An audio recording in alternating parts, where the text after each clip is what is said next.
Hi, everybody. Good evening. I should say good evening, good afternoon, and good morning because we've got people tuned in for this event for our session today from Sydney all the way via Indonesia, Singapore, through India, Middle East, and Europe and the US and Canada as well. So we've got a very diverse audience here. So thank you all for joining. Thank you for giving us precious time on a Sunday. It's always valuable, even in these days of lockdown. Let me just do a very quick introduction to NIFTA. Most of you would know about NIFTA, but I'll do the customary introduction first. NIFTA, as most of you know, is the Association of NIFTA Alumni, and it was formed a few years ago by alumni from several batches and several streams of NIFT. NIFT, National Institute of Fashion Technology, was founded in 1986, and the first batch passed out in 89. So it's been about 30 years of alumni passing out from NIFT. They've come from design, they've come from manufacturing, they've come from management, marketing, all sorts of backgrounds. And most of them are in positions around the world, including in India, with businesses that are in manufacturing, retail, branding, creative services, professional services, technology, all sorts of things. And while we've been having these series of webinars on a variety of subjects, one of the things that came up was the need for actually much more of a deep dive, much more of a intimate, intensive dive into some of the issues that individuals have faced, some of the alumni who are in positions of responsibility and who've achieved different things, learned a lot along the way. So hence this format today, cutting chai. And, as you know, cutting chai is not as much as a full mug of tea, but it packs a lot of punch. And we hope that this session, which is a one-on-one with Manjula Tiwari today, will hold a lot of interesting insights, a lot of interesting ideas, which you can take away from this and apply to your own work, your own life, and your own business.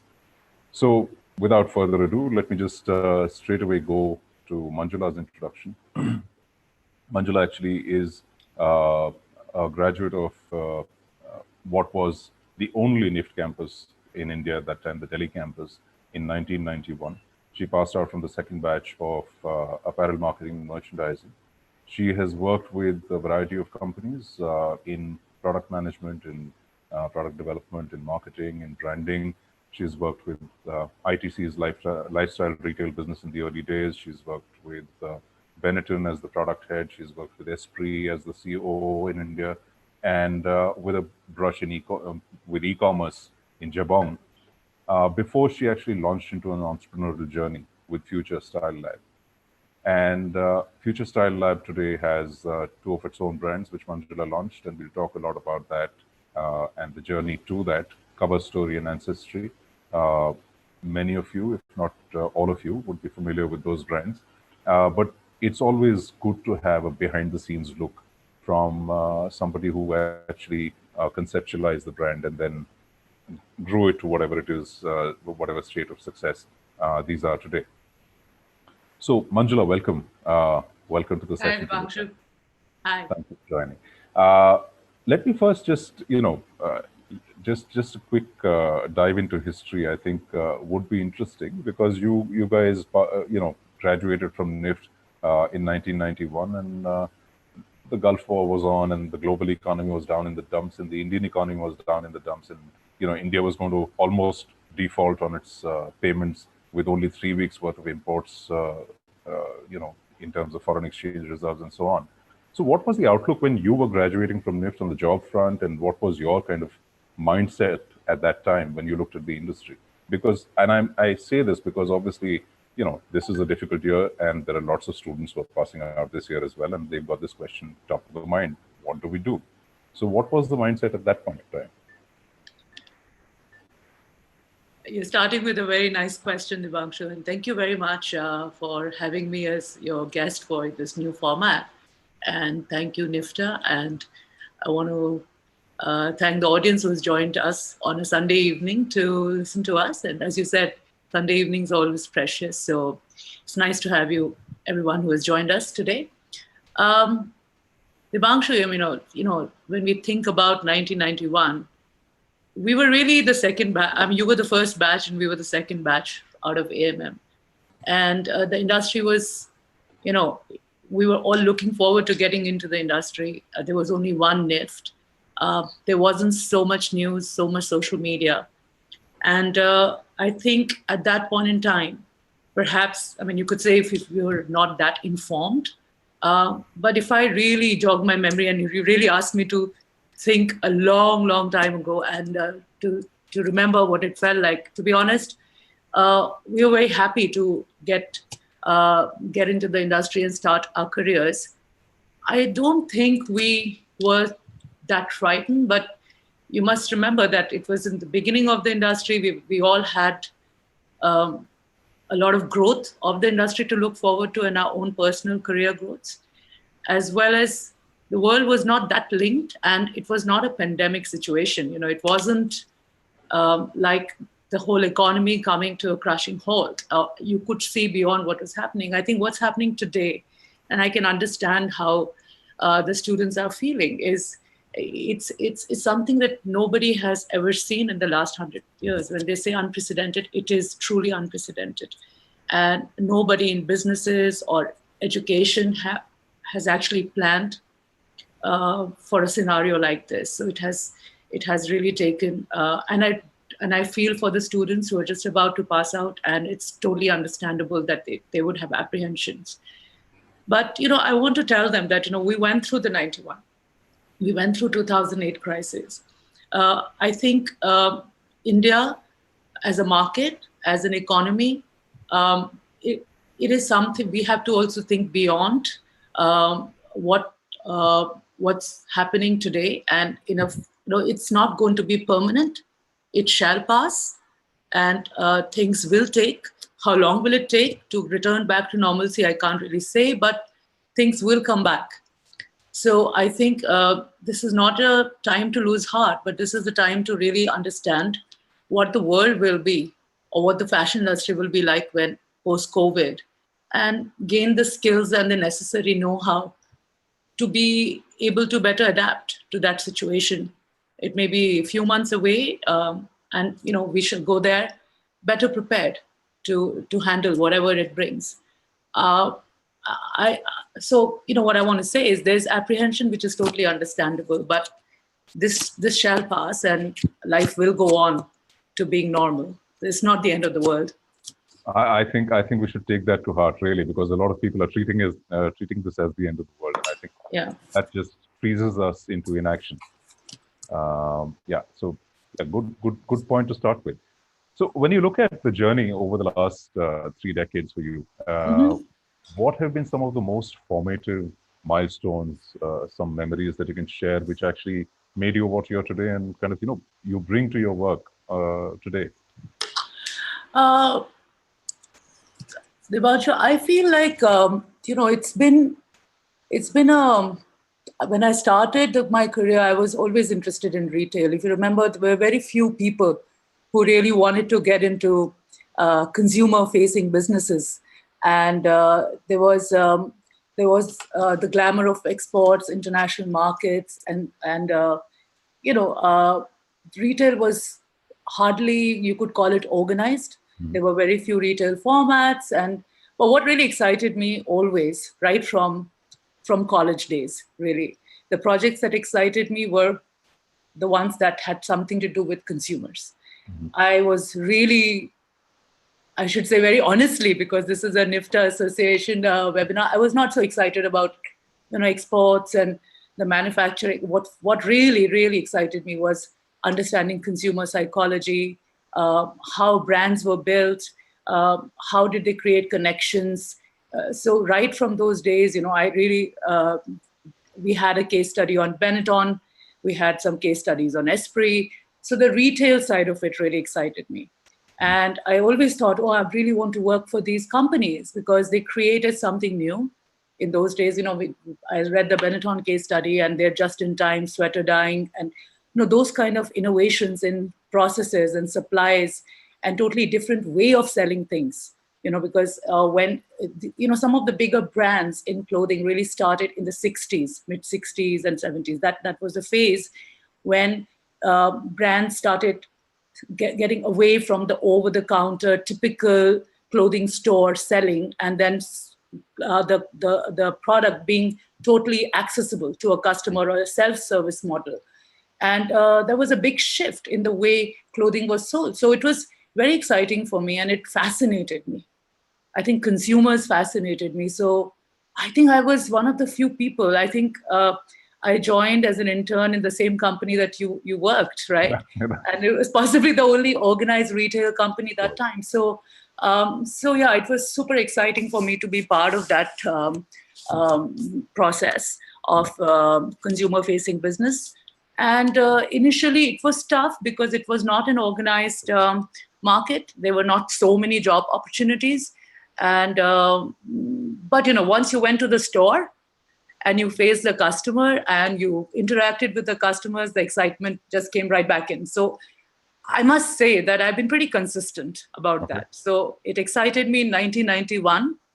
And today, if I go to the stores very often, and I like to observe consumers, interact with them. It's the same kind of excitement. It hasn't left me. So I guess I'm a consistent person that way.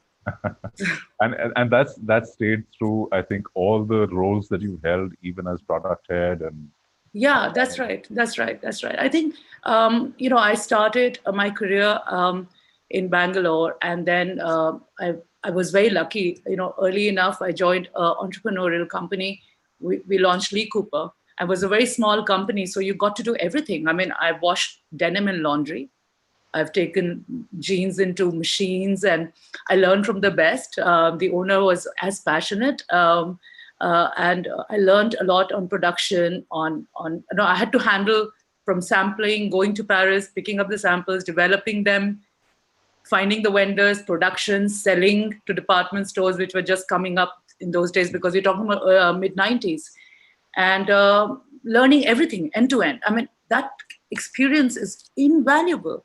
Absolutely. And in a young company, you get to be trusted with everything.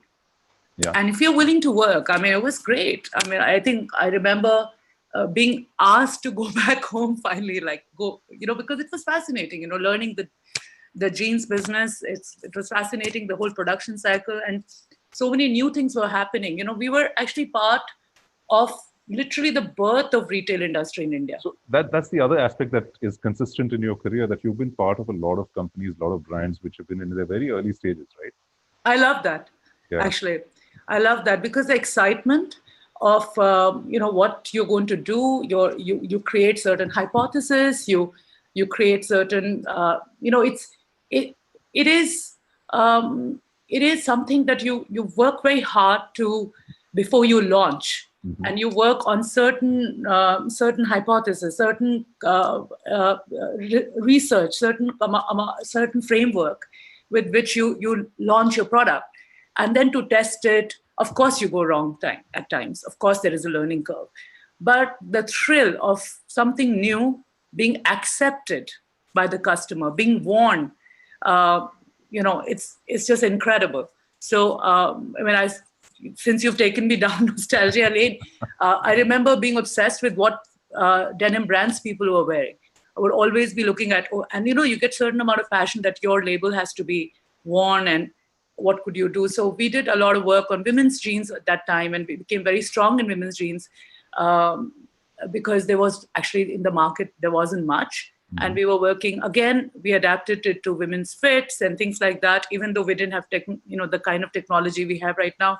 But we did a lot of research, took product into colleges, got girls to wear it, looked at how it fitted, developed our own fitting in India, because I think fit and shapes is something that I learned at that early in my career, so important for women. So I think I'm really grateful. I'm really grateful that I worked with entrepreneurs directly, people who own the companies.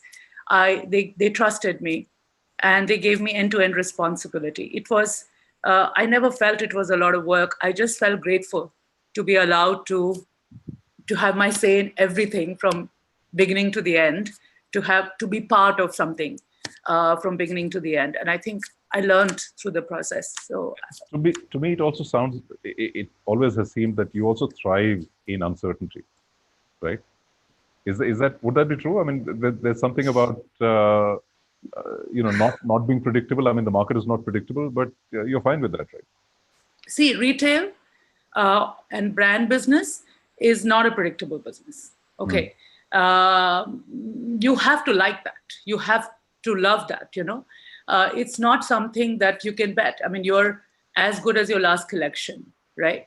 And you are, you work with, and this is the beauty of the fashion business, It's not a boring business, but it's not the business for the faint-hearted.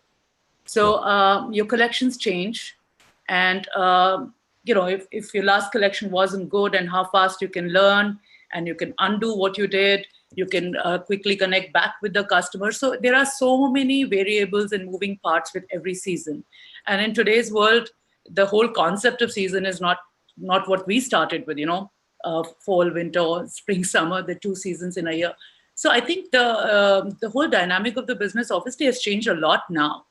But even wherever you're taking a risk as a retailer, as a brand owner, you're putting your money in what you think the customer will like. So let's talk a little bit about that, about the risk and the risk that you took in working at corporate jobs, of course, with early stage brands and with things which were developing well, but still corporate jobs, right? So, but you transitioned from that into being an entrepreneur. Yes. And let's talk a little bit about that and about the birth of the brands, Cover Story and Ancestry. Yeah. To that journey. So I'll spend a little time on the corporate journey, and then of course very happy to talk about the current role that I have. Honestly, while I would have worked in the corporate roles, but I think internally and from a mindset, I've always been entrepreneurial. I always wanted to take the risks and go beyond, just the job description and the job profile and learn a lot more. So even if I was heading product, I would be involved with visual merchandising. I would be involved with retail. I would want to learn, and I want to learn all the time. And I also realized that more you learn, more you try to learn, with every passing year in your journey, you realize how much you don't know. So I think that keeps you going and wanting to learn more. And today, I learn from the young people in my team. I have so many young men, women in the team that are so tech savvy, and they know so much more about the world. So you just have to keep learning. And even in those jobs, whether it was Benetton, where we introduced like monthly collections, which were not really part of the rhythm, whether it was Esprit, which gave me a lot of opportunity to learn retail best practices, this was my first from Benetton when I managed product end to end, but it was my first job in general management as a CEO of Esprit, which meant from business development, leasing, setting up stores, hiring teams, product, buying, and the P&L. So that was my first role, which was exciting, and I learned a lot because I learned with the Germans and with the company in China, and really understood the best practices in retail and the importance of processes, because that's what the Germans do very well. So the processes and how to make this into a science and how everything needs to work. How do you implement things which can be very process driven, not people oriented? So that was great learning. Jabong, I really wanted to learn e-commerce, so I joined Jabong, and it was a short stint because while I was in Jabong, I got this opportunity, which I'll talk about later. But e-commerce, it was so different initially for me when I went in, because there was no product to touch and feel. And again, the transition from pure brick and mortar, being able to walk into your store and see the customer in flesh and blood and talk to them, then sitting behind a screen, and everything is driven by the photograph. So I think that transition was very interesting. And then But what also was amazed me, because while I was in Jabong, we set up design offices in London, Barcelona. We launched all the Arcadia brands on the platform, and it was very interesting to see how seamless the world can be through technology. I mean, you could literally, I mean, one would take 1 year to launch a physical brand. You know, your pre-operating time would be so long, but in that 1 year, I think we launched about 25, 30 brands and just women's Western wear on the Jabong platform. So starting with Topshop, River Island, Dorothy Perkins, all of that. So what really amazed me was that you have technology obviously gives you the capability to be so seamless and cut down the lead times, the typical pre-operating lead times. And a brand can reach and cut across boundaries and geographies and reach across, I mean, the world's your oyster, really, practically, with e-commerce. So I think that was supremely interesting. But of course, it was a chance meeting. I always say these things are, I guess, fated, because I always felt, while I worked many years with Benetton, I worked many years with Esprit, and of course during Jabong days worked a lot with international brands. I always, while working with these brands, I always felt that there is so much opportunity in marrying the best practices, the best trends, and the understanding of Indian consumers, which a marketer or an entrepreneur based in India would surely have more of, And which you were not able to do in the constraints or the structure of the international brand. You really can't, because you see, you're working in a global machine, right? Mm-hmm. It's a global machine. You're a young market. If you look at any of these companies, and if you see the revenue, although we all believe, they believe, and we believe that India is a huge market.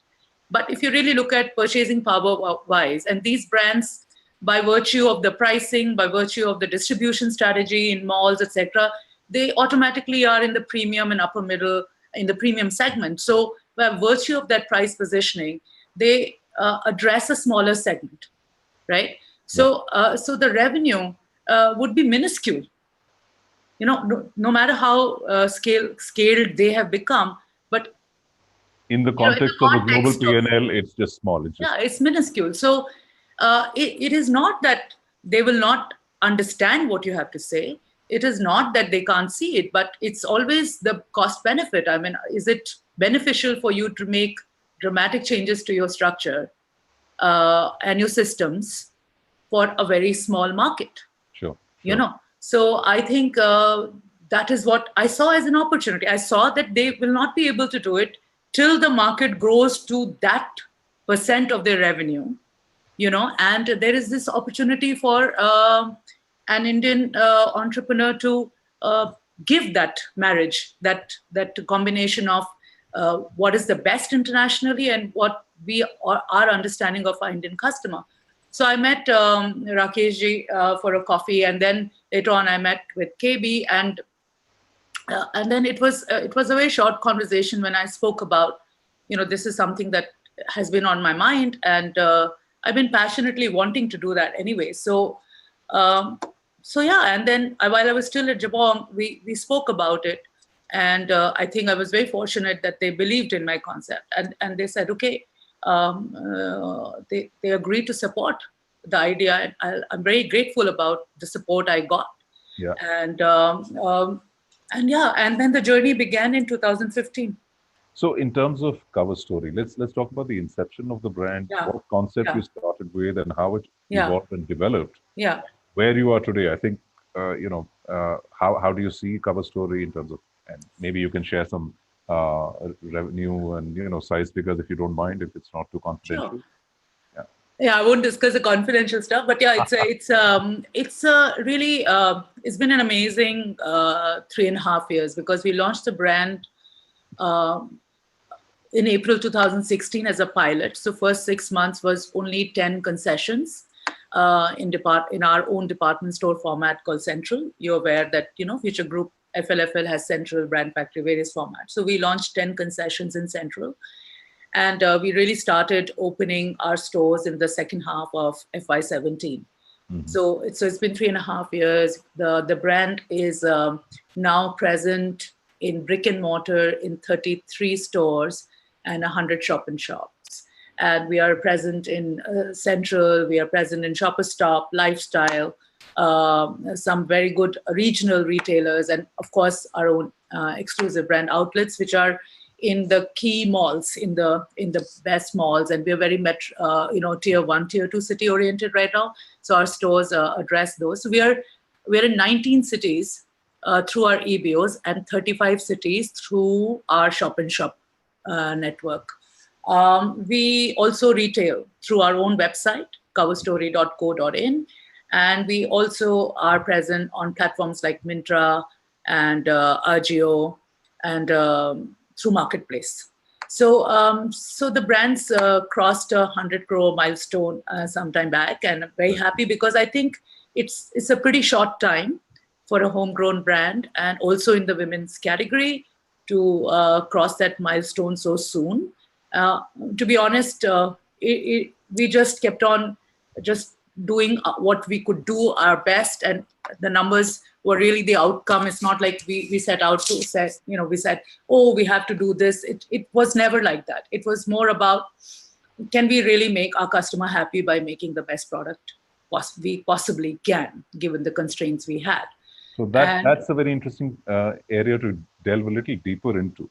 Yeah. When you're talking about product development, you also went about it in a somewhat less conventional way when you started developing the concept and the entire range. Yeah.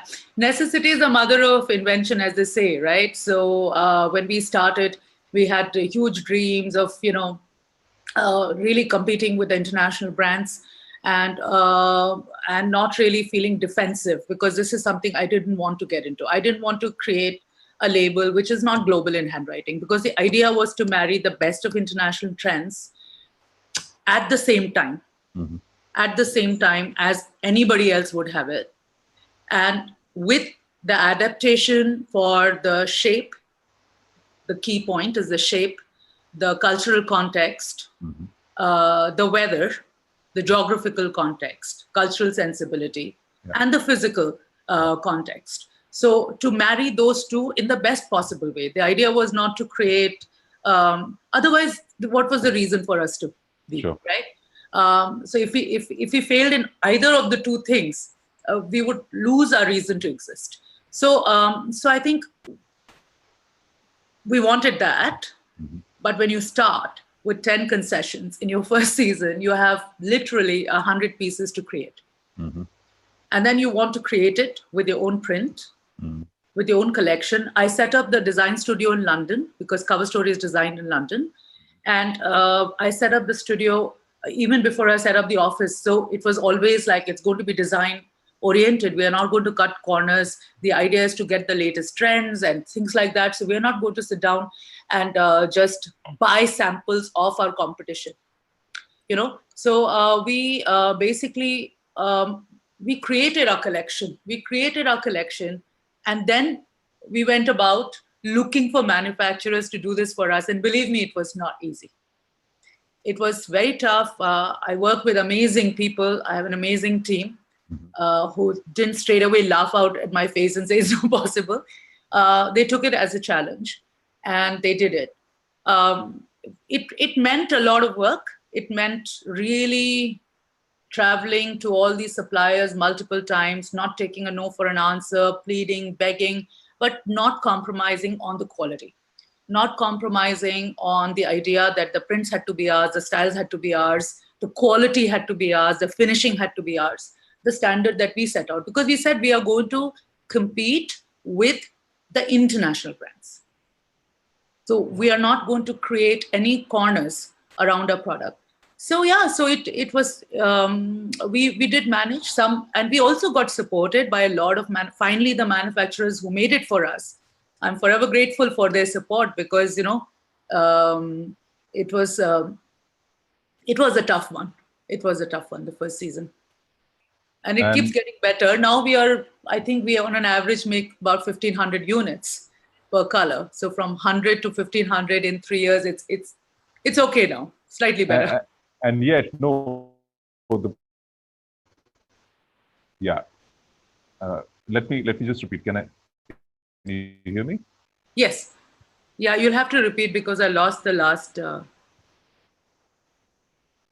Yeah. So what I was saying is that as far as the product development is concerned, still, I mean, given that you've grown in size, your process is still significantly different from what other brands follow.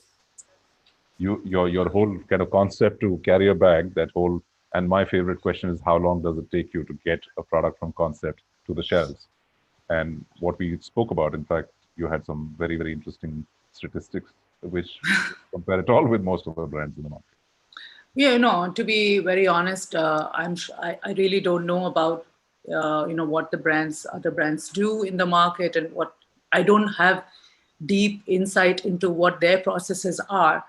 But what I do know is that we work very close to the close to the season. We are we follow also the catwalks and what's happening on street style, and that is something that we have to do, and that is why we have the design studio in London, which really allows us to get the trends at the same time as any of the global competitors, exactly at the same time in our stores, because we are sitting in malls right next to them. We are positioned right next to them. So we cannot have a trend which is one season old. We look at the same kind of designers, we look at the same kind of references, we look at the same kind of street style inspirations that the brands take. So the whole, we had to create a process which was way more collaborative and non-linear, non-sequential, because the catwalks happen, and the inspiration is also not only catwalk. There is a lot of stuff that happens on Instagram, that happens on social media. A lot of things start trending, which you need to react to and make it possible for your customers to come and get the same trends in the store. So we had to create our own process, which is very collaborative, which really compels everybody to really work in parallel rather than sequential. Look at the same data points at the same time. And how frequently are you doing this? Well, we buy a collection once in 15 days. So we buy 24 collections, and we deliver a new collection every Thursday in our stores. So we have new collections every Thursday in our stores. So you can imagine the frequency of it is so high that it's not possible to go like this. Because the moment you start your process very linear, where one person waits for the other to pass the baton, so to speak, you lose a lot of valuable time. Sure. And I think we really have worked on creating a culture.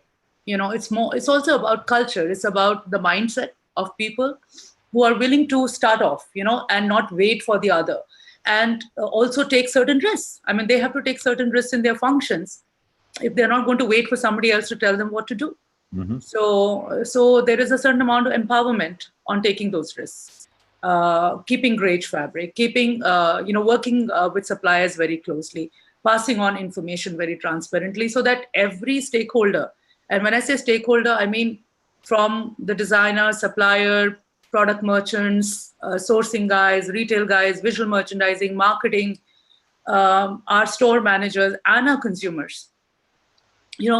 It's everybody wants to get the great product and the latest trends. I think our consumers also expect that from us. And that's the most commonsensical thing that you think everybody would understand, but most entrepreneurs and most brands, how they are structured, don't work like that. I can't speak for anyone else, Didi. But I'm just commenting on the general reality of the market. I think I think you deal with so many companies as a brand consultant. You would probably have a much more insight of how things operate. But I can tell you that it's not easy. It's not easy because it's not many processes. You can write down. You can get any consultant. You can write down some beautiful processes. But at the end of the day, it's about the culture of your company. It's about how much the people allow with you are. They believe in the same vision, And the same thing that energizes you every morning, does it energize them too? Yeah. Do you have the same zeal? Do you have the same mission? And I think the mission we have is because everybody said, oh, global brands are so like, we won't be able to do this. We won't be able to get this. They are such big companies and, we can't match our products and we can't do this. I think that kind of kept on pushing us. It kept on telling us, no, why can't we? Let's question what is there. Let's just pull it apart and let's see what kind of process. We spent hours doing case study. We do design thinking every year. I started my company. We did design thinking workshops rather than doing the typical IMRB market research. I did design thinking workshops. I work with Santosh Desai. I mean, when I was the first employee of my company and I didn't have an office, he was generous enough to give me a table in his office. And then we did research for 3 months on the cover story consumer and millions of photographs, video interviews, really understanding that the concept that we have or the gap that we think there is in the market, does it really, really exist? Or what does the customer really want? I'd just like to point out one question we've received via YouTube where Pallab Banerjee's asked, how did you actually land on the target market, target segment that you identified? Well, honestly, one was when you start. I think I think a lot of entrepreneurs I talk to, it's a real need. It's a real need. It's a real problem. Sometimes it's something that you feel, and I felt because I was managing these businesses, I saw so many customers trying a nice trend but doesn't fit. Right. Okay. When you're working with a South European company, their patterns or their fits don't fit. Or in winter, you have 80-90% very heavy winter wear, while in Mumbai, it's still 36 degrees and you really don't know what to offer to your customers. So you've actually been through and you have actually experienced this yourself. So it's a real problem that you understand because it's so close to what you've gone through. And then secondly, as a customer, as a consumer, things not fitting or things not right or things are transparent or things the neck is too deep or the armhole is too this thing, so as a customer, I knew the gaps, right? So there was definitely in my mind, there was a gap, there was a problem to be solved, because unless your product can solve a problem, if it does not do that, then it can become a Me Too brand, just like any other brand, and it doesn't really have either you're creating a piece of art which is beautiful to look at, or you're satisfied some longing, or you're creating a commodity, and you want to be neither of the two to really achieve success as a brand. I think because even when I was in Esprit, when I felt that there was these gaps, even though we were very tiny, we were very small, I always asked the buyers to go and interview our platinum customers. Lot of talking to the customers throughout my career. I think that's one thing that cuts across, right. And trying to understand.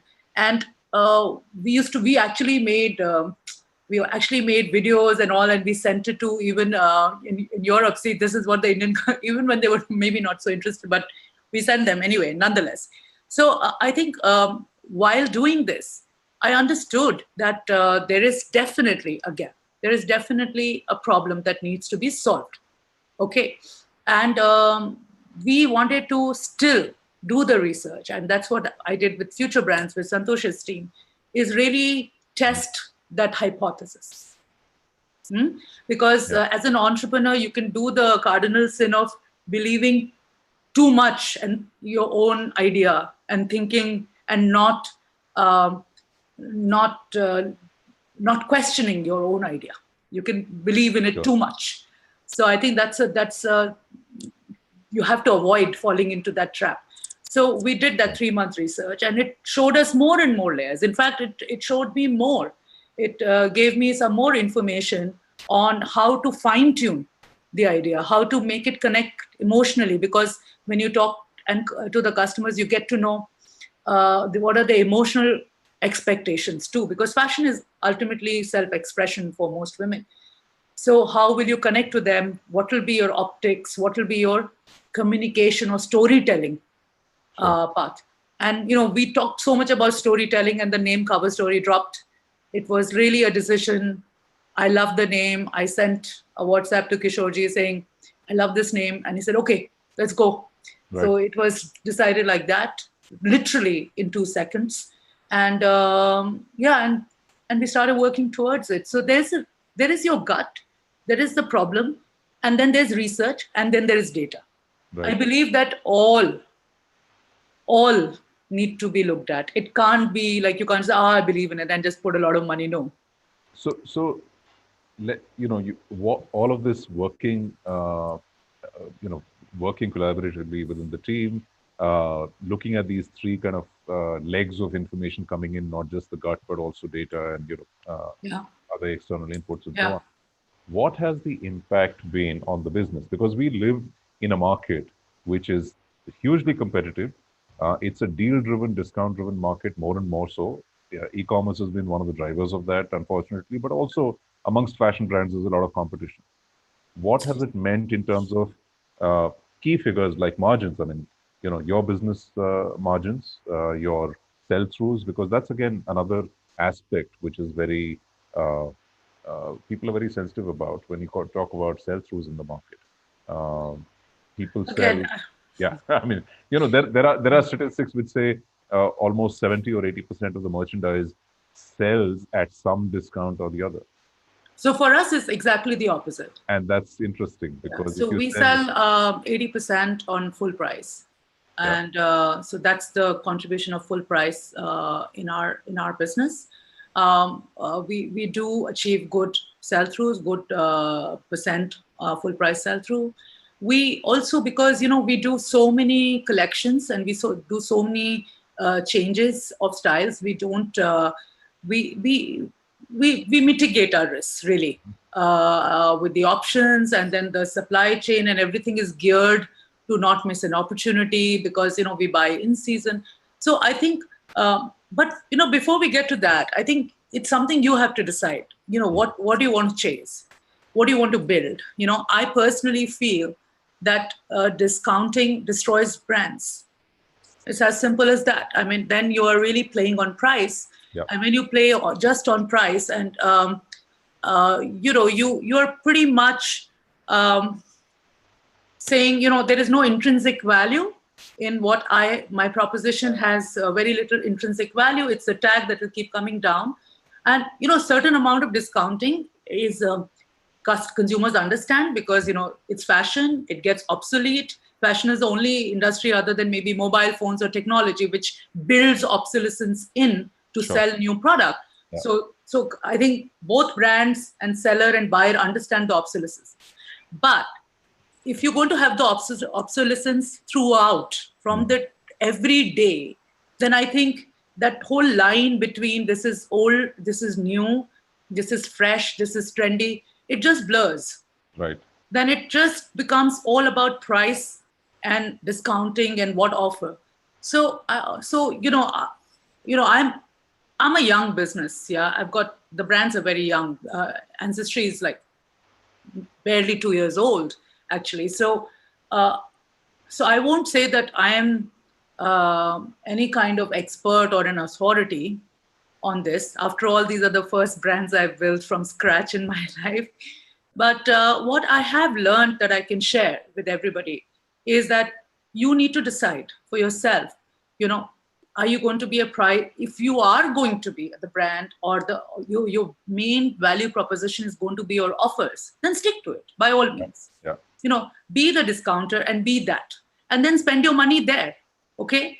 But if you want to be a brand and you want to address a premium segment and then you discount a lot, then it dilutes your proposition. So I think being very clear about what your proposition is, I think that's key.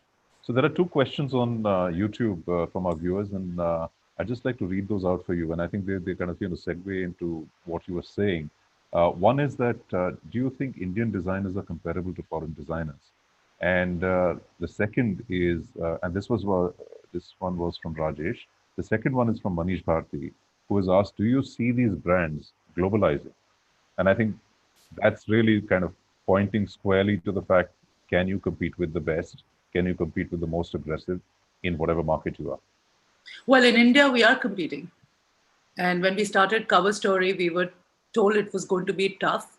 Yes, it was tough, but with a lot of support from the suppliers, from the team, from, of course, my promoter, Mr. Bayani, and also must remember that the early malls, the developers, they supported us, because to give you a ground floor store right next to an international brand that's been there for 30 years and believe in you. Of course, we started with first floor, 2 stores, and then we proved and became. But even to get those stores early on, there are people, DLF, Infinity, Bombay, they were Selects. There were some great developers, where we are.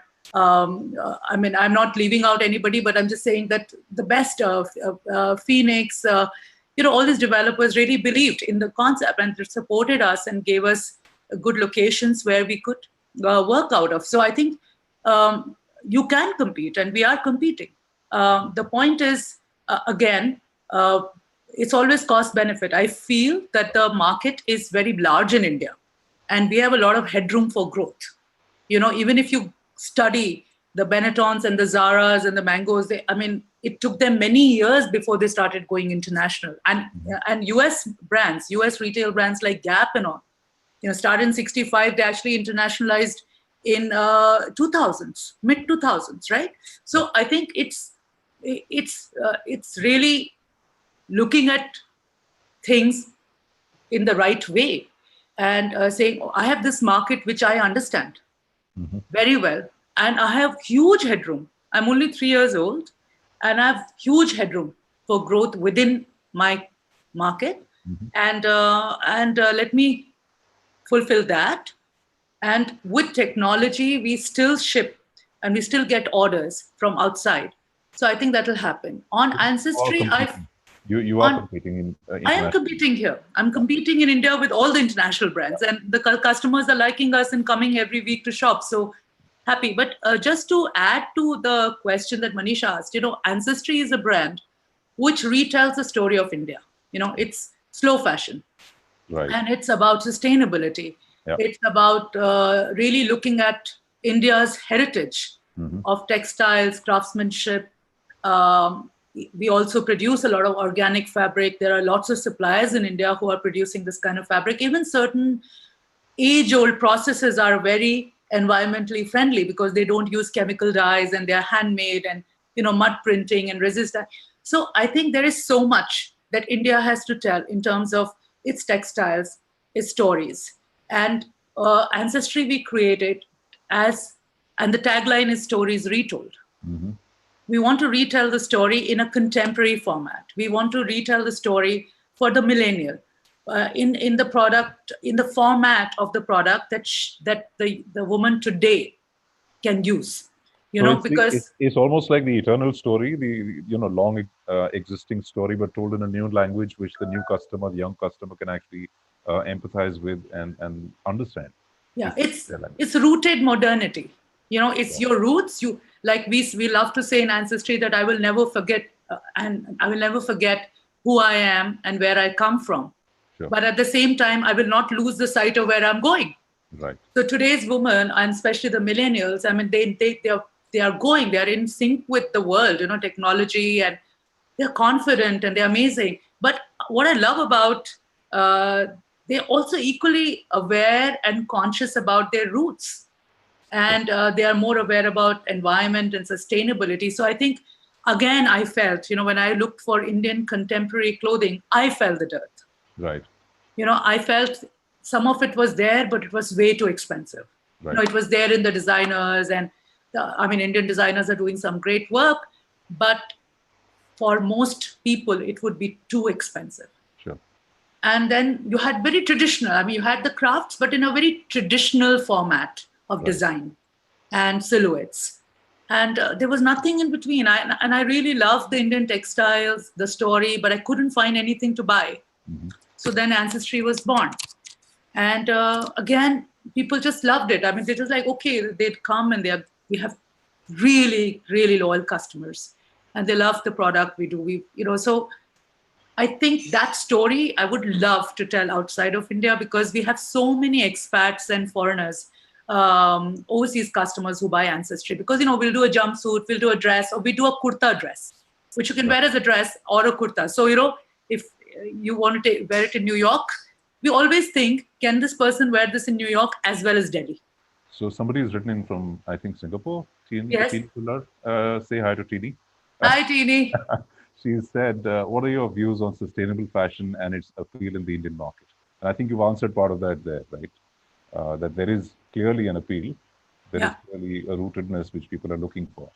It needs to be cast in a language which is modern and which is speaking to the younger customer and speaking to a global audience as well. A customer who's global rather than a global audience. Yeah, absolutely. Bang on. And also, I think sustainability does not mean it should not flatter your consumer. Sure. I always think how my customer is going to feel, is she going to feel she's looking great in it? Yeah. So if it's organic or it's sustainable, doesn't mean that it doesn't need to have a shape. It doesn't need to have the appeal. Ultimately, people buy fashion for that reason. Right. So you cannot, that's the underlying reason of buying clothes. So that cannot be ignored. And then sometimes it's very expensive, so it's not scalable, therefore. Mm-hmm. So we always kept Ancestry price positioning in such a way that it's accessible at the same time. So Paramjeet Malik actually asked a question saying, do you think sustainable fashion will be the way forward? And does that include fast fashion taking a backseat in the post-COVID world? I think that question has been asked in every forum on fashion. And I think from Lee to everybody, some people have written that. I think, like we were discussing yesterday, fast fashion is about management of inventory. It's about mitigating product failure risks. It's about being able to get back into store what is selling and get out of your cash flow what is not. So it is less about fashion and more about working capital management. Yeah, so it's not about use and throw fashion. No. It's about making fashion get there faster, quicker, and making business more efficient. Exactly. And there is responsibility. So we are in Cover Story.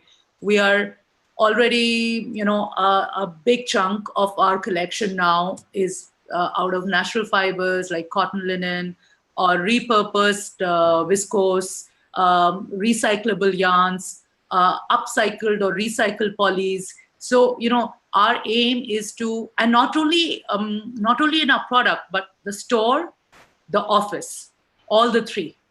So we get into recyclable products or upcycled yarn, use less energy in our stores. So, switching to LED and even trial room lighting, activated by people going in there. So, you consume less energy, recycled packaging, all our e-commerce packaging, everything made out of recycle and recyclable.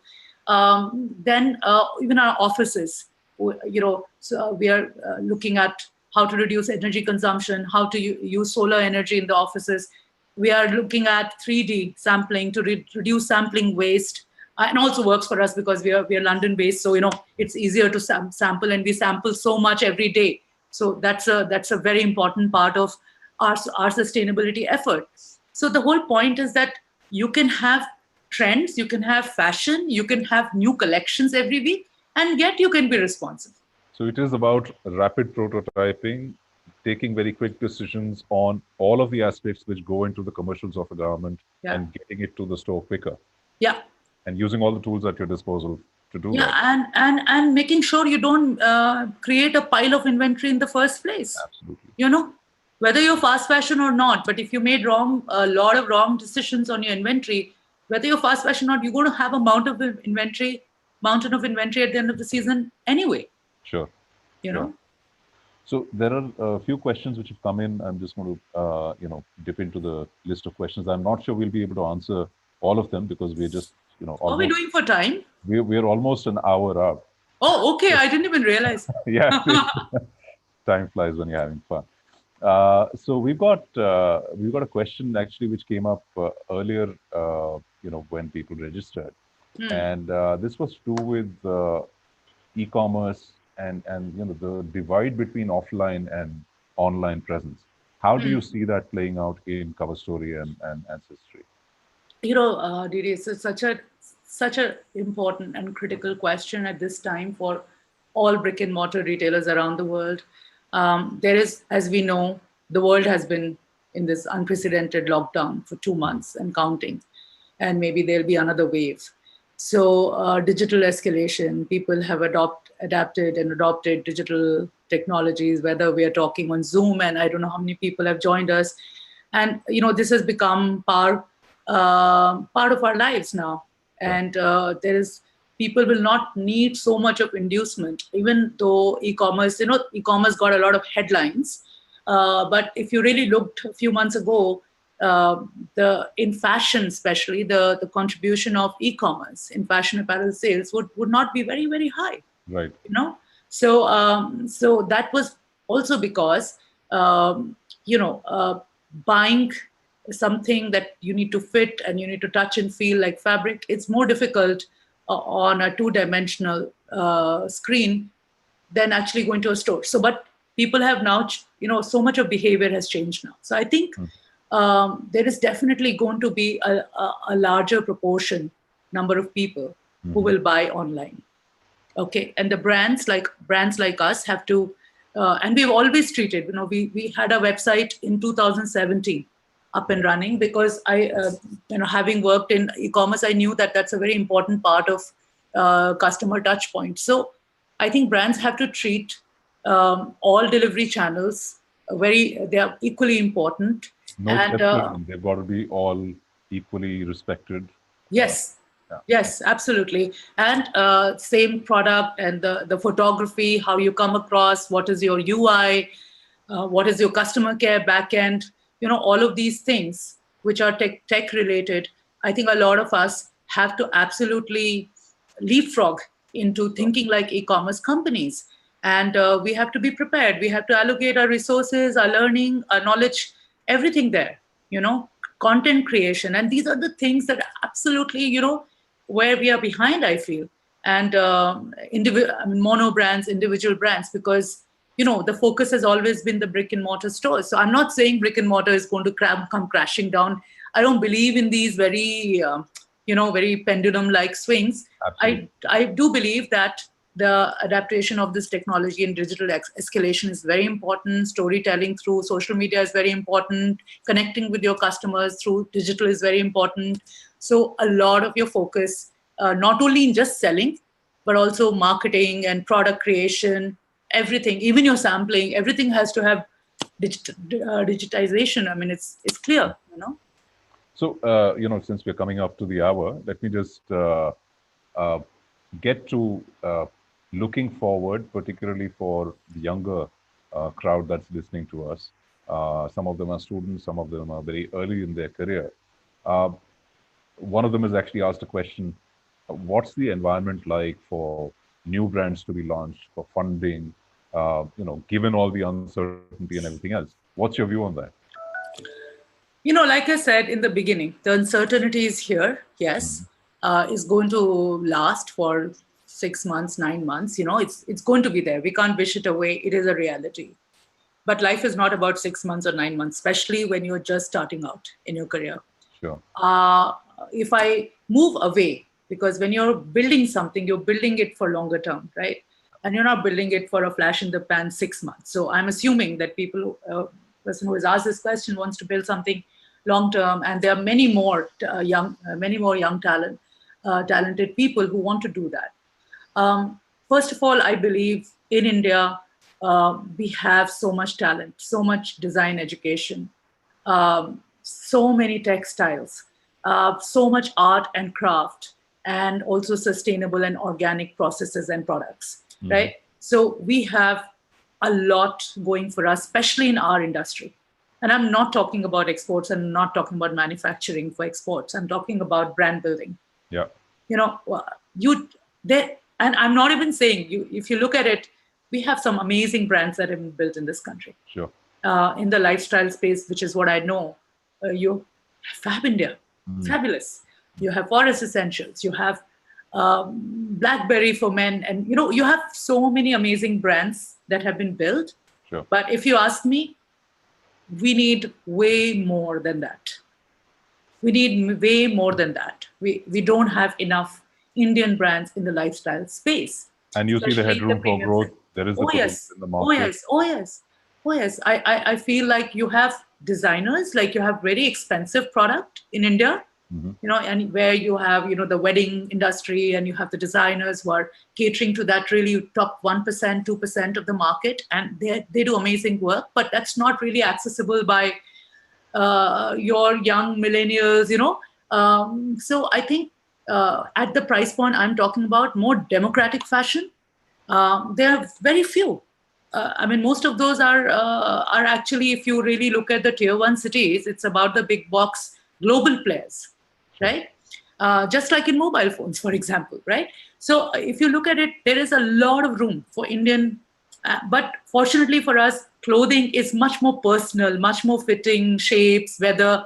So there is so much room to create customized solutions for your consumers here. We have the talent, we have the customers, the funding, right? So I don't think that maybe there will be issues now for the next 6 to 9 months, but I think if you believe, if you have a proof of concept, and technology allows you to create the proof of concept. Hello? Hello? Can you hear me, Didi? Hello?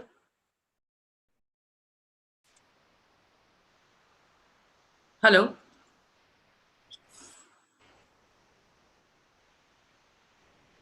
Yeah. So I think with you can create, you can use digital platforms to create your product, and you can make it visible to your customers. And the moment you have a proof of concept, I think there are enough takers, a lot of e-commerce players or even larger companies who will be happy to support, I'm sure.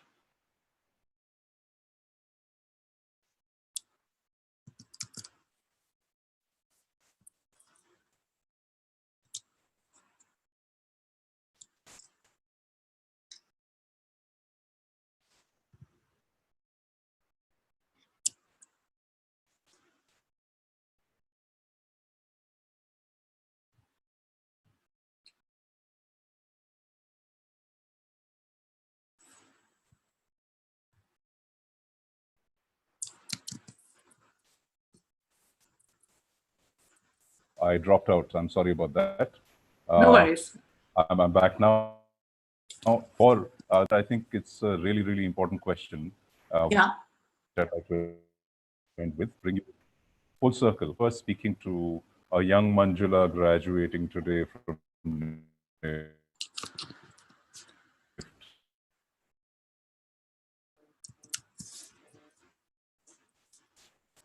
what would you say to her? Sorry, Didi, you'll have to repeat the question, please. I'll repeat that again. So if you were speaking to a young Manjula graduating from NIFT today, what would you say to her? I would say it was a good thing you stuck to retail. I would say, yeah, I think it's one of those decisions that I loved and I have enjoyed. So sticking to, yeah. So I would say that. I think also, obviously, one has learned all the things one has learned along the way. And, you know, everyone has their own learning curve, Didi.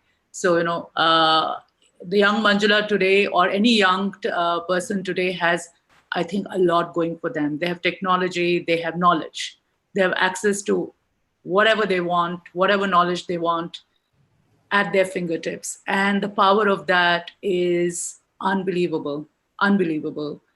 So they need not feel defensive or not being able to do their best, because they really have access to everything in the world. If they have the idea, they can actually realize it. I think 30 years ago, it was difficult, because not because you didn't have money, not because you didn't have access to so much knowledge. Sure, sure. And as long as we pull together, there's a lot of knowledge, there's a lot of experience available. Yes, yes, that's right. Within the NIFT community, NIFTA community, and I think and the support, support of. Yeah. So on that note, thank you so much for spending your time, your Sunday evening. Thank you. I really enjoyed the chat, and I hope the audience enjoyed it and found it useful. I'm sure they did. We've got comments coming in throughout, which are very appreciative, and I think you've hit some nails bang on the head. So thank you for that as well. So Thank you for having me. On that note, thank you everybody for joining. Keep tuned to this channel. Subscribe to the channel, the NIFTA YouTube channel, and make sure that you press click the bell icon to get alerts, so that whatever videos are coming up next, you're alerted to those. Thanks again, and we shall update you soon about the next event as well. Thank you all. Thank you. Bye-bye. Bye.